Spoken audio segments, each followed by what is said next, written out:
Hi everyone, आप सभी का स्वागत है बाई टू एयर चैनल में। और आज की क्लास में हम बात करने वाले हैं कंटिन्यू के बारे में। चलिए स्टार्ट करते हैं। तो सबसे पहले हम समझते हैं कि कंटिन्यू होता क्या है। जैसे मैंने यहाँ पे लिखा, फॉर लूप का एग्जांपल ले रहा हूँ। मैंने लिखा फॉर आई इन रेंज। ठीक है।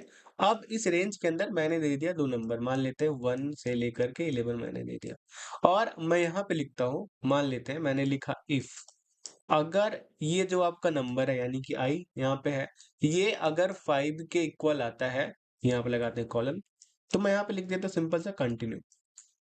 ठीक है। और यहाँ पे मैं लिख देता हूँ प्रिंट आई। अभी के लिए बिल्कुल परेशान नहीं होना है कि ये क्या है, इसका क्या मतलब है, हम समझेंगे आउटपुट के थ्रू।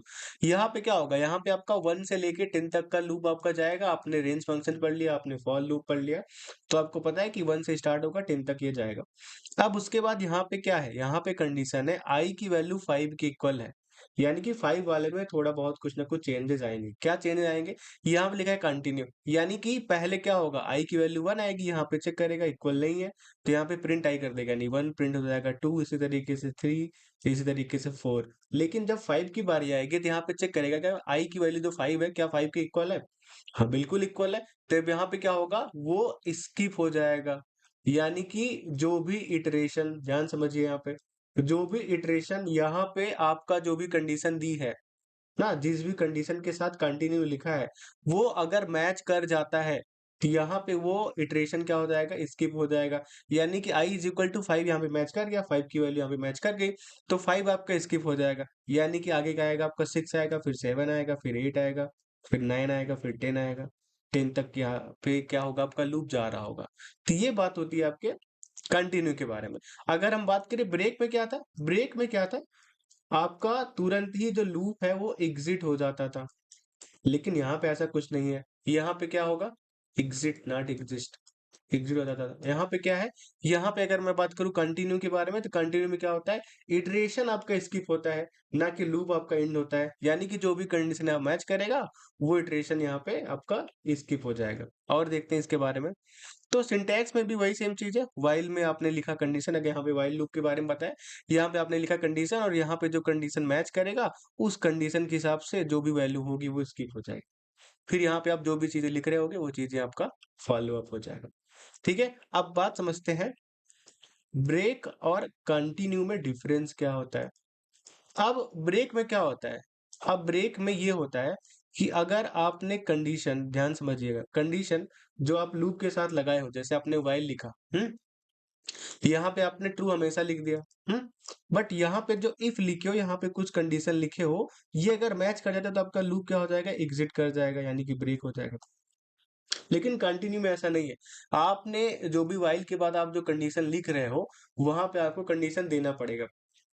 क्योंकि ये क्या करता है, ये आपका एक इटरेशन ही स्किप करता है, ना कि लूप।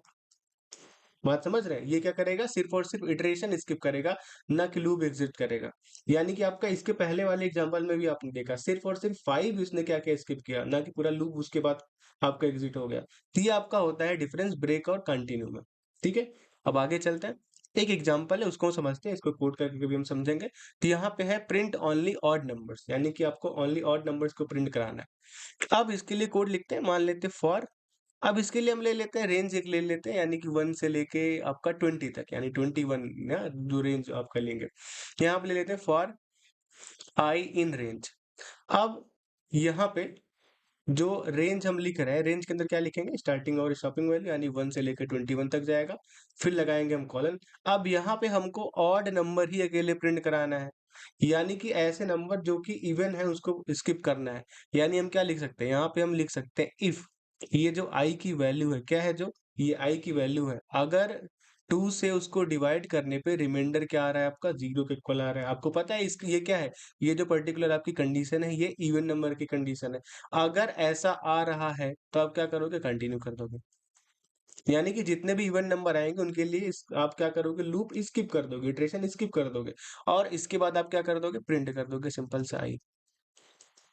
ठीक है, अब आता है आपका क्वेश्चन कि भैया यहाँ पे इफ के बाद आपने इस ब्लॉक को प्रिंट के अंदर मतलब प्रिंट वाला आपका इफ ब्लॉक के अंदर क्यों नहीं लिखा? क्योंकि हमें ऐसा नहीं लिखना है, ये इफ ब्लॉक के अंदर का पार्ट नहीं है। ये प्रिंट आई आपका इंडिपेंडेंट है, यानी कि फॉर लूप के अंदर का पार्ट है।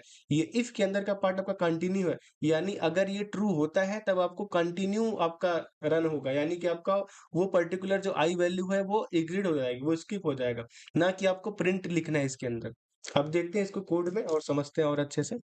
मैंने क्या किया, यहाँ पे मैंने सबसे पहले आपका एक फॉर लूप लिया। फॉर लूप में मैंने लिखा रेंज, यहाँ पे सॉरी, यहाँ पे लिखेंगे फॉर आई इन रेंज, ठीक है। और यहाँ पे रेंज में मैंने दे दिया 1 से लेके 21 तक, ठीक है।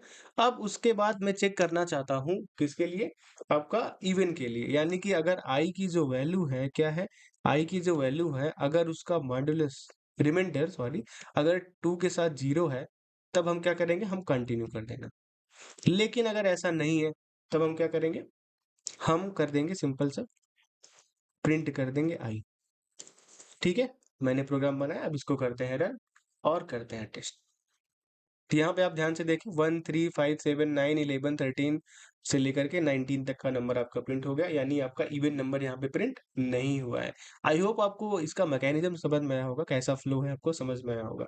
एक क्वेश्चन और देखते हैं, तब आपको और अच्छे से क्लियर होगा।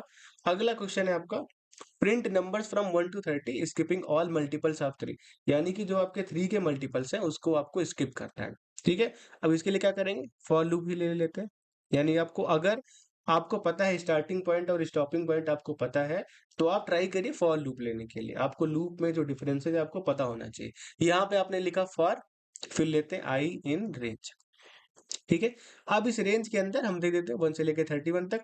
अब आपको पता है रीजन कि हमने 31 क्यों लिया, क्योंकि ये 31 लेंगे तो स्टॉप -1, यानी कि एक कम तक जाएगा, हमको लेना है 30 तक। अब उसके बाद मल्टीपल्स ऑफ 3 को आपको स्किप करना है, इसके लिए हम क्या करेंगे, वही सेम चीज। मल्टीपल्स ऑफ 3 क्या होगा, रिमाइंडर जिसका 3 से डिवाइड करने पे आपका 0 है, यानी कि यहाँ पे हम ले सकते हैं इफ जो आई है उसका अगर 3 से डिवाइड करने पे रिमाइंडर क्या आ रहा है, 0 आ रहा है, तो हम क्या करेंगे, तो हम कंटिन्यू कर देंगे, ठीक है। उसके बाद हम प्रिंट कर देंगे आई। इतना सिंपल सा आपका प्रोग्राम है। अब यहाँ पे क्या होगा, वहाँ यहाँ पे आपका जाएगा 1 जाएगा, फिर 2 जाएगा। 3 के केस में यहाँ पे क्या हो गया, ये ट्रू हो गया, तो इसके अंदर का जो भी चीज लिखा है वो आपका एग्जीक्यूट होगा। यहाँ पे कंटिन्यू लिखा है, कंटिन्यू का मतलब होता है कि आपका लूप स्किप कर जाएगा इस इटरेशन को। फिर यहाँ पे नहीं आएगा, फिर यहाँ पे आएगा आई की वैल्यू, तो अब ये मतलब रह नहीं गई। अब फिर आई बढ़ेगा 1 से, फिर ऐसे ही आपका चीजें चलता रहेगा, ठीक है। देखते हैं इसको कोड करके। तो हम आ गए कोड वाले विंडो पे, इसी में हम चेंज कर देते हैं। यहाँ पे 1 से लेके 31 तक है, और अगर 3 का मल्टीपल यानी 3 से अगर डिवाइड है तो हम कर देते हैं आई को प्रिंट। यहाँ पे सिंपल सम करते हैं, ठीक है। तो यहाँ पे ध्यान से देखेंगे तो 3 का कोई मल्टीपल आपको नहीं दिखेगा। 1 2 प्रिंट हुआ लेकिन 3 नहीं आया, फिर 6 नहीं आया, फिर 9 नहीं आया, इसी तरीके से 30 भी नहीं आया। तो ये आपका प्रोग्राम बन गया। आई होप आपको समझ में आया होगा। आपको जाना है वेबसाइट पे, मैं रोज रोज यही आपको बताता हूँ कि आपको वेबसाइट जाना है, प्रैक्टिस करना है, बिना प्रैक्टिस का आपको कोड नहीं आएगा, ठीक है। फिर आज की क्लास के लिए इतना ही काफी है, मिलते हैं अगली क्लास में, तब तक के लिए अपना ख्याल रखिए, मुस्कुराते रहिए, बाय बाय।